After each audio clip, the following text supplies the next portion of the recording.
छू जाने वाली। एक बार स्वर्ग में विचरण करते हुए कृष्ण और राधा एक दूसरे के सामने आ गए। विचलित से कृष्ण, प्रसन्नचित से राधा। कृष्ण सकपकाए, राधा मुस्कुराई। इससे पहले कि कृष्ण कुछ कह पाते, राधा बोल उठी, कैसे हो द्वारिकाधीश। जो राधा उन्हें कान्हा कान्हा कहकर बुलाती थी, उसके मुख से द्वारिकाधीश का संबोधन कृष्ण को भीतर तक घायल कर गया। फिर भी किसी तरह अपने आप को संभाल लिया उन्होंने और बोले राधा से, मैं तुम्हारे लिए आज भी वही कान्हा हूं। तुम तो मुझे द्वारिकाधीश मत कहो। आओ बैठते हैं। कुछ मैं अपनी कहता हूं, कुछ तुम अपनी सुनाओ। सच कहूं राधा, जब जब भी तुम्हारी याद आती थी, इन आंखों से आंसुओं की बूंदें निकल आती थी। राधा बोली, मेरे साथ ऐसा कुछ नहीं हुआ। न तुम्हारी याद आई, न आंखों से आंसू बहा, क्योंकि हम कभी तुम्हें भूले ही कहां थे।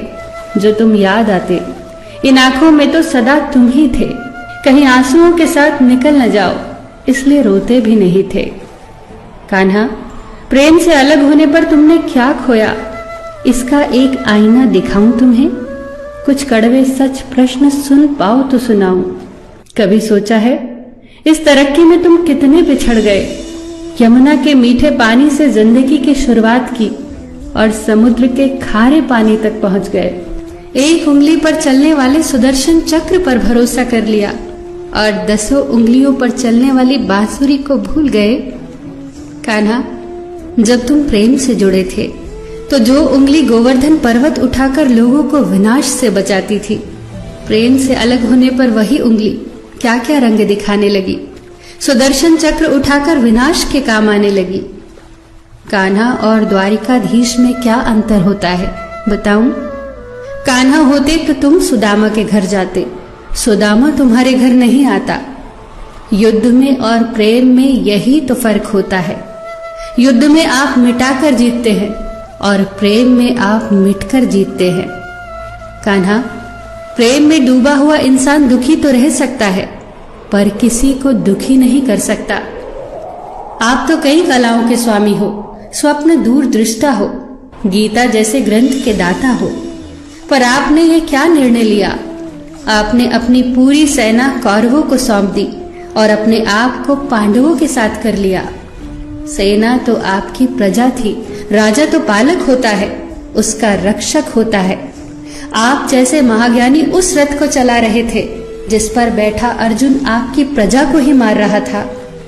अपनी प्रजा को मरते देख आप में करुणा नहीं जगी, क्योंकि आप प्रेम से शून्य हो चुके थे।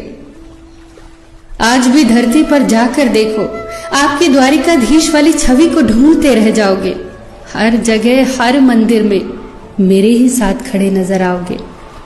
मैं जानती हूं कान्हा, लोग गीता के ज्ञान की बात करते हैं, उसके महत्व की बात करते हैं, पर धरती के लोग युद्ध वाले द्वारिकाधीश पर नहीं, प्रेम वाले कान्हा पर भरोसा करते हैं।